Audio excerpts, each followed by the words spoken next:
What's going on, YouTube fam? It's your boy Tony 2 times, and we back with another episode of Hood Tales, man. Before I start, be sure to tap that like button. Definitely watch this video to the end so you can hear the full story and all the details in the case. For the day one fam, y'all already know it's all love.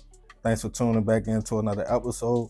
If you're new to the channel and you feeling the content, feel free to subscribe.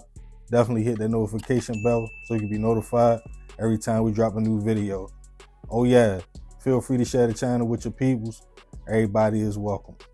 Let's get right into the story. For most people, one thing every day that's consistent is waking up and going to work. Having a paycheck that comes in every week or 2 weeks is how most people feed their families. Unless you decide to throw rocks at the penitentiary and gamble with your freedom by hitting the streets or doing something a little bit more constructive like starting your own business and paying yourself. Either way, we all gotta survive. Some individuals understand the value of hard work and the value of a dollar. They don't mind getting up faithfully, hitting that clock to provide or get whatever they need, even if they work overtime or 2 jobs. Some people just got that kind of hustle in them. On the flip side of that, you have other individuals that want a quick come up, whether it's a fast lick or running up in the bank. They feel like they deserve their bread and one loaf instead of one slice at a time. That kind of mentality can definitely cause an individual to build hatred for other people, pocket watching the next man or woman, feeling like why they get to live comfortable while I struggle. But usually we think you only run into people that's pocket watching and plotting on what you got in the streets. Most of us would never believe it's somebody working right beside us with the same opportunities we have.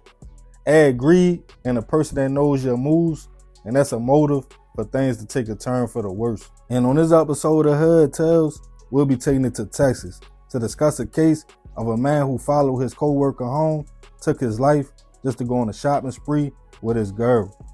Back in 2019, 50-year-old Raul Torres was working hard to provide for his family, his wife and kids. A grandfather with 15 grandkids and described as a loving and caring man, Raul only had one mission: to make sure his family was straight. He would get up every day, go to work, even staying late if he had to. Also working at the job with him at the time was a young man, 22-year-old Brayshawn Jones. Brayshawn, a lot younger, was trying to do right, work to get on his feet.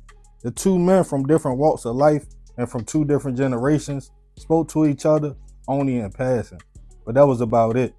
But little did Raul know, Brayshawn was always peeping him and watching his moves, how much money he pulled out during break, the type of car he was driving, and it seemed the young man was looking for a Vic for a quick come up. As days went by, Brayshawn played it cool. His girlfriend at the time had a car and would often pick the young man up. She was 22-year-old Shatoria Jefferson.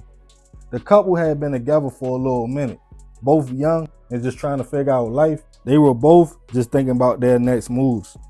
Brayshawn had a desire for the finer things, and he wanted it fast.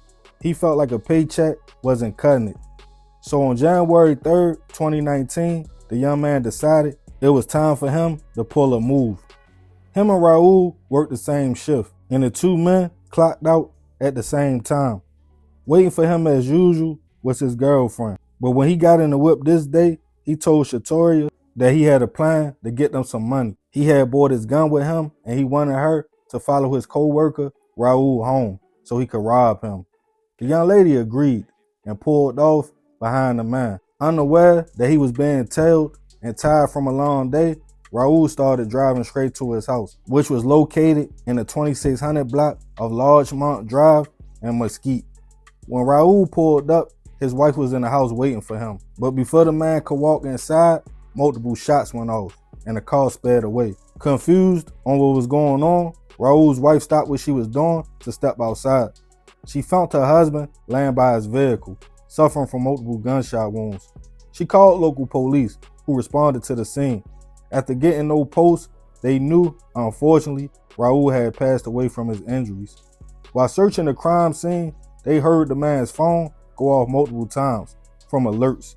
It seems someone was already using his credit cards at a Foot Locker in Dallas, a gas station, and also a restaurant. Raul's wife let it be known she saw a car pull off after the shooting, and no one had access to her husband's credit cards, leaving police to think it was a robbery attempt.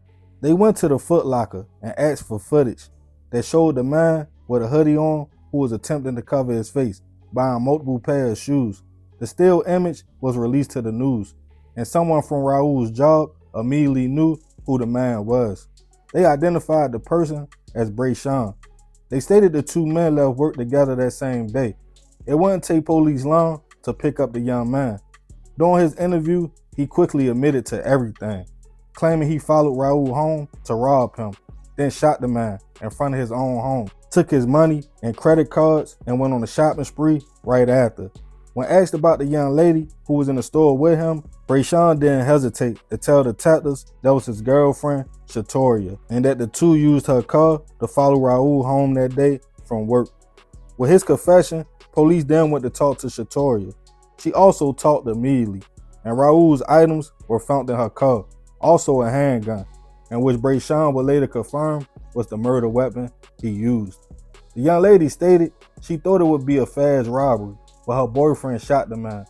With that, the couple both were charged with capital hit, armed robbery, and other charges. Raul's stepdaughter spoke out after the arrest on how much of a loving and giving man he was. She stated he probably would have even given Brayshawn some money if he was hurting that bad and needed it, without him even having to use a gun and robbing the man. She also didn't understand why he shot her mother's husband right in front of their house, instead of just taking the items and leaving. Telling the news material things are replaceable, but not the life of a father, grandfather, and husband. As the case started making its way to court, Brayshawn didn't try to fight. He took a plea deal and was sentenced to 50 years in prison. Shatoria's lawyers argued because she wasn't the shooter, only the driver, her charges should be dropped a little lower and she received less time. But the judge felt not only was she a willing participant in the robbery, but also that the couple also went on a shopping spree before Raul's body was even taken from his home. With that, she was also found guilty and sentenced to 50 years as well, with both of their projected release dates being the year 2072. Rest in peace to Raul. I send my prayers and condolences to his family. At 22 years old, Brayshawn and Shatoria definitely both crashed out. I know I cover a bunch of stories that seem senseless, but 50 years for a few pair of shoes in the mill is crazy. Brayshawn had a job, and Shatoria a car and a job also. They was trying to get on their feet, but couldn't wait their turn. That's what happens when you rush life, and you try to come up off somebody else pocket watching, or feeling like you should have what they have. Now for a few hours of fun and balling, they gotta spend decades in jail. So remember, we gotta succeed not to fail, so we won't be just another hood tale. Yeah, man, crazy story. Rest in peace, that man. Like I said, I send my prayers to his family. But I ain't gonna talk too much more about this one. Y'all let me know what y'all think about the situation in the comments. I appreciate you if you made it to the end. This is another episode of Hood Tales. It's your boy Tony 2 times. Love, fam. I'm out.